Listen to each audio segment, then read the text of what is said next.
teman-teman semua, selamat pagi, selamat siang, selamat sore, dan selamat malam bagi teman-teman semua. Perkenalkan, saya Airiko Mirlian Sunarman dari kelas 10E SMA Negeri 58, Jakarta.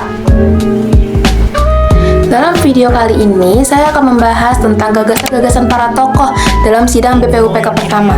3 tokoh yang saya ambil untuk saya bahas, yang pertama adalah Agus Musinda Saat, Muhammad Hatta, dan juga Soekarno dalam gagasannya yang kedua tentang internasionalisme atau peri kemanusiaan. Yang pertama, Agus Musinda Saat.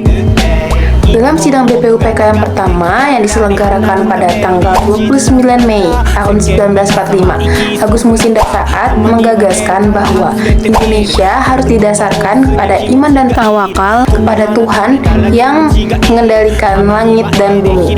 Apa sih maksudnya?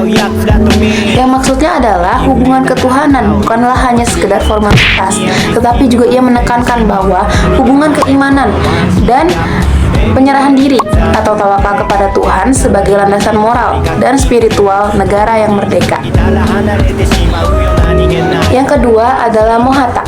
Dalam sidang BPUPK yang diselenggarakan pada tanggal 30 Mei 1945, Muhammad Hatta menggagaskan bahwa dasar ketuhanan harus diwujudkan dengan memisahkan antara urusan agama dengan urusan negara.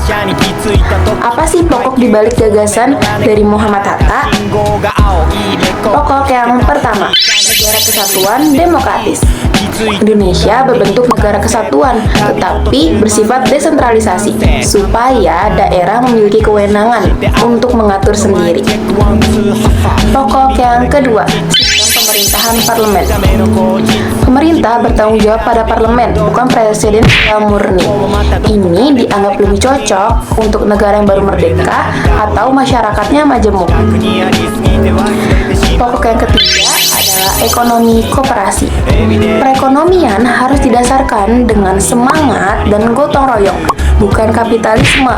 Jadi, bentuk idealnya adalah koperasi untuk mensejahterakan rakyat. Pokok yang keempat atau pokok yang terakhir adalah negara menghormati agama. Jadi, negara menjamin kebebasan beragama dan nilai-nilai agama, tetapi bukan menjadi negara agama agar semua golongan terlindungi.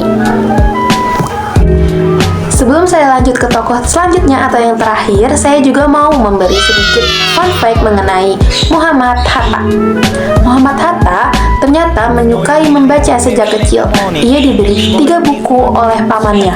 Maka sejak saat itu ia mulai berkelana ke berbagai tempat dan juga pemikiran.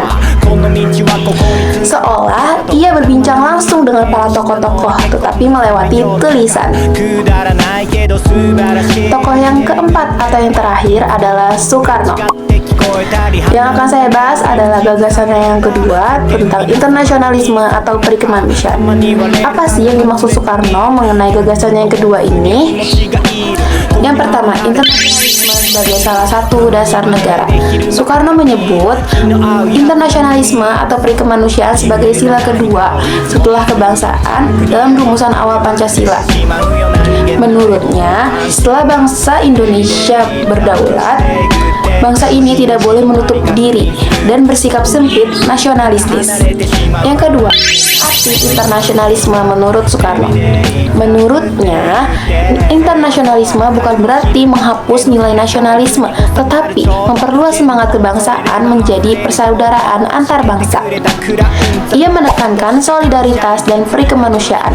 Semua bangsa sederajat, saling menghormati, dan bekerja sama. Ini sejalan dengan prinsip Bhinneka Tunggal Ika dalam lingkup dunia. Yang ketiga, tujuan dari gagasan Soekarno mengenai internasionalisme, yaitu untuk menciptakan kerjasama internasional dan perdamaian dunia.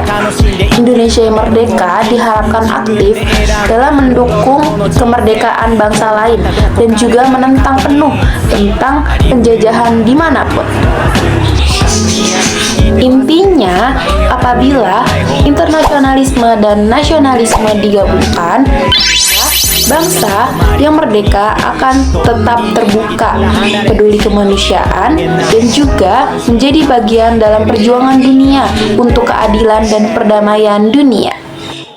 Nah, itu tadi penjelasan saya mengenai gagasan dari beberapa tokoh-tokoh dalam sidang PPUPK pertama. Sekian, terima kasih, kurang lebihnya mohon maaf. Selamat pagi, selamat siang, selamat sore, dan selamat malam teman-teman semua.